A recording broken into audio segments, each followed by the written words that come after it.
I'm Wenzel Jones. And I'm Michael LeBeau. With NewsWrap, a summary of some of the news affecting LGBTQ communities around the world for the week ending March 16, 2019. Botswana's High Court held a one-day hearing on March 14th in a case challenging the criminalization of consensual adult gay or lesbian sex. Courts in the southern African country decided a few years ago that the law applies to women as well as men. Attorneys pushing for repeal argued that Botswana society has changed markedly since the anti-gay sex laws were established, a gift of the British colonizers, and that they're outdated and should be overturned. Lawyers for the government said that the law should reflect on the values of society and claimed that while attitudes may have changed in other parts of the world, there haven't been any significant changes in societal attitudes in Botswana toward gay people to warrant repeal.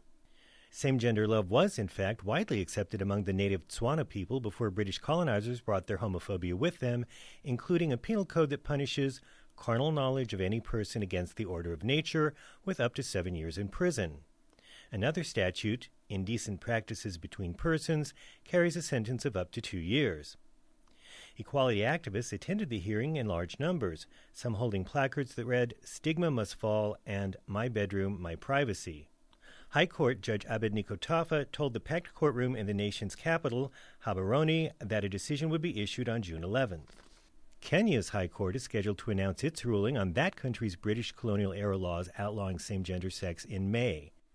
Angola reportedly became the first country in Africa earlier this year to overturn its anti-queer sex laws.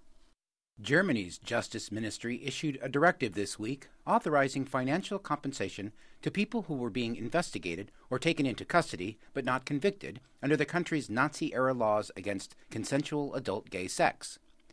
Even though the notorious Paragraph 175 was instituted under Hitler to snuff out what had been a boldly emerging gay rights movement, the governments of post-World War II Germany's each kept Paragraph 175 on the books until East Germany removed it in 1968 and West Germany followed suit a year later.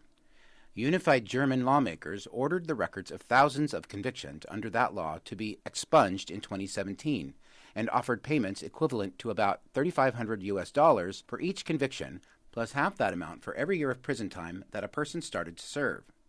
This week's directive authorizes payment to those investigated and or detained, though never convicted, of about $600 for each investigation that was opened, plus about $1,800 for each year a person was held in pretrial custody. An estimated 70,000 people were convicted of consensual same-gender sex under Paragraph 175, but the Justice Ministry announcement this week said that many more who were prosecuted but ultimately not convicted also deserved compensation.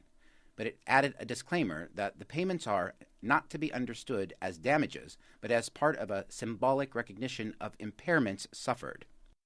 Poland's ruling far-right Law and Justice Party has decided to play the homophobia card ahead of upcoming European Union elections in May and national elections later this year in the heavily Roman Catholic country. Their favorite boogie people in the 2015 elections were foreigners. At its annual convention, party leader Jarosław Kaczynski warned that voters who fail to support law and justice this year would allow nefarious forces to influence the upbringing of their children.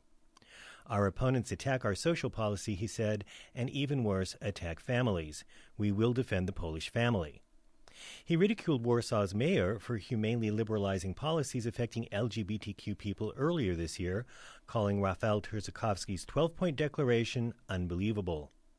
He talks nonsense about alleged plans to corrupt children, the mayor shot back in a Facebook post.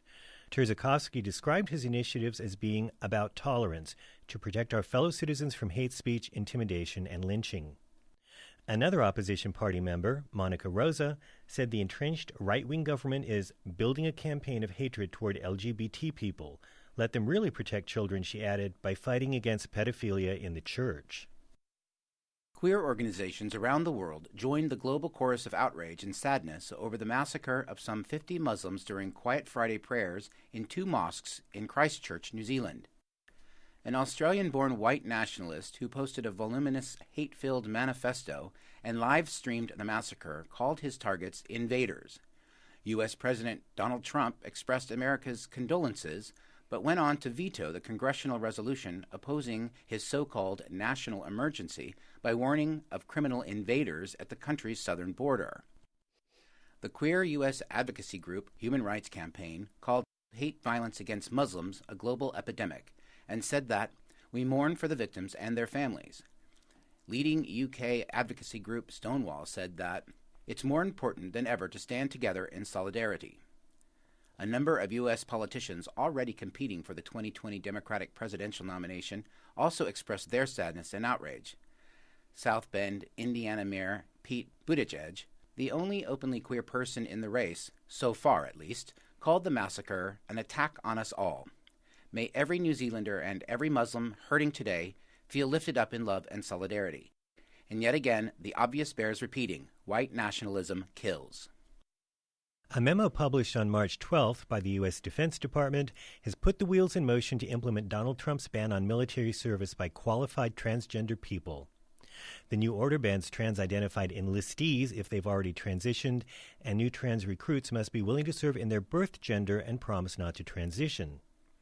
Currently serving trans troops who aren't willing to serve in their birth gender will be discharged within a month. The directive gives all branches of the armed forces until April 12th to have the policy in place. The U.S. Supreme Court lifted most of the injunctions issued by lower federal courts stopping the ban, though some lawyers claim that a D.C. court injunction remains in place pending a final appeal. According to the advocate, the trans ban will require the discharge of an estimated 13,700 service members out of the estimated 15,000 trans troops now serving.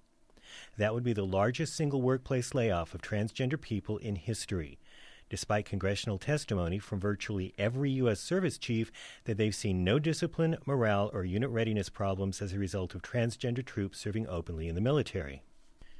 Several LGBTQ rights groups assailed the move to withdraw the welcome mat laid out by the Obama administration in 2016 to honorably serving openly transgender troops.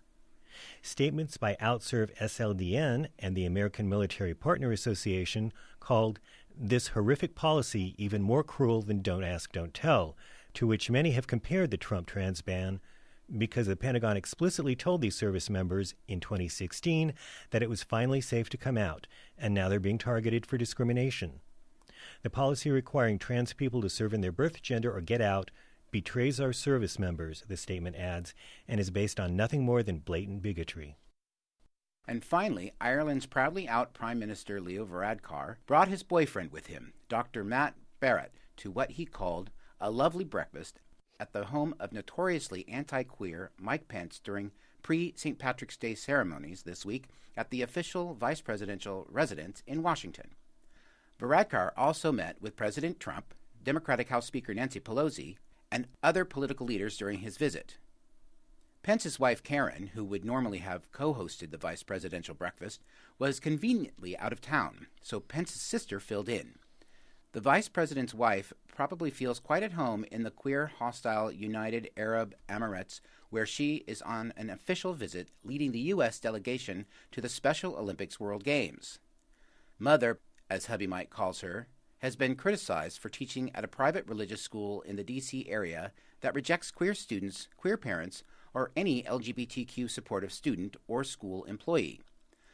Most such events are open to the press, as was last year's Pence breakfast with then Irish PM Enda Kenny. But even the leading newspaper in his home state, the Indianapolis Star, criticized the vice president for meeting with Indian Irishman Varadkar behind closed doors. We don't know what Pence and the Prime Minister discussed during their get-together, though Varadkar vowed ahead of time to raise LGBTQ rights issues with U.S. officials during his D.C. visit. He was not shy about expressing his personal gay pride in brief remarks after a vice presidential introduction before members of the press were forced to get their breakfast elsewhere. I stand here, leader of my country, flawed and human, but judged by my political actions and not by my sexual orientation, my skin tone, gender, or religious beliefs. And I don't believe that my country is the only one in the world where this story is possible. It's found in every country where freedom and liberty are cherished. We are, after all God's children. That's NewsWrap, global queer news with attitude for the week ending March 16th, 2019. Follow the news in your area and around the world. An informed community is a strong community. NewsWrap is written by Greg Gordon, produced with Brian Shazer, recorded at the studios of KPFK Los Angeles, and brought to you by you. Help keep us in ears around the world at the ever-updating thiswayout.org, where you can also read the text of this newscast. For This Way Out, I'm Wenzel Jones. And I'm Michael LeBeau.